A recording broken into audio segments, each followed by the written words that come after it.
Don't waste Martin Luther King weekend. Monday is Martin Luther King Day. I encourage all pastors and Sunday school teachers to make something of it this weekend. It may be too late to preach on racial and ethnic issues, if you have not already planned to.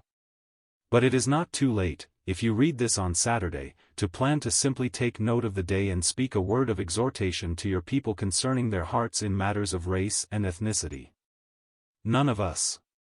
None of us is without need for help in the purification of our hearts in the way we feel and think about other ethnic groups. Your people need help. The point of this weekend is not to celebrate all that MLK was. You need not belabor his sins. The point is to lift up some magnificent things he stood for and some necessary and amazing achievements of the civil rights era in which he was a key leader. We are Christians and can see these things in the light of providence and the gospel. Let everything point to Christ and Him crucified. Consider Revelation 5 verse 9 if you wonder whether ethnic diversity and ethnic harmony are Jesus' blood issues. All you have to do to find some good word from MLK is Google his name. His "I Have a Dream" speech has some powerful lines. He dreams that someday his children will not be judged by the color of their skin but the content of their character. That cry is as important today globally and locally as it was in 1963. In my judgment, the "I Have a Dream" speech was not the apex of King's eloquence.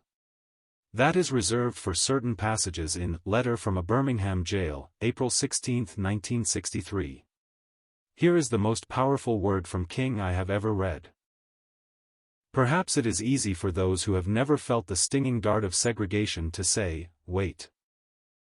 But when you have seen vicious mobs lynch your mothers and fathers at will and drown your sisters and brothers at whim, when you have seen hate-filled policemen curse, kick and even kill your black brothers and sisters, when you see the vast majority of your 20 million Negro brothers smothering in an airtight cage of poverty in the midst of an affluent society, when you suddenly find your tongue twisted and your speech stammering as you seek to explain to your 6-year-old daughter why she can't go to the public amusement park that has just been advertised on television, and see tears welling up in her eyes when she is told that Funtown is closed to colored children, and see ominous clouds of inferiority beginning to form in her little mental sky, and see her beginning to distort her personality by developing an unconscious bitterness toward white people.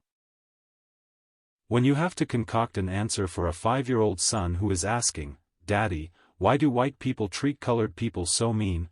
when you take a cross-country drive and find it necessary to sleep night after night in the uncomfortable corners of your automobile because no motel will accept you, when you are humiliated day in and day out by nagging signs reading white and colored, when your first name becomes nigger, your middle name becomes boy, however old you are, and your last name becomes John, and your wife and mother are never given the respected title Mrs., when you are harried by day and haunted by night by the fact that you are a Negro, living constantly at tiptoe stance, never quite knowing what to expect next, and are plagued with inner fears and outer resentments, when you are forever fighting a degenerating sense of nobodiness, then you will understand why we find it difficult to wait. There comes a time when the cup of endurance runs over, and men are no longer willing to be plunged into the abyss of despair. I hope, sirs, you can understand our legitimate and unavoidable impatience. You need not have all the answers. You need not be Democrat or Republican. You need not think things are as bad as they were or as good as they could be.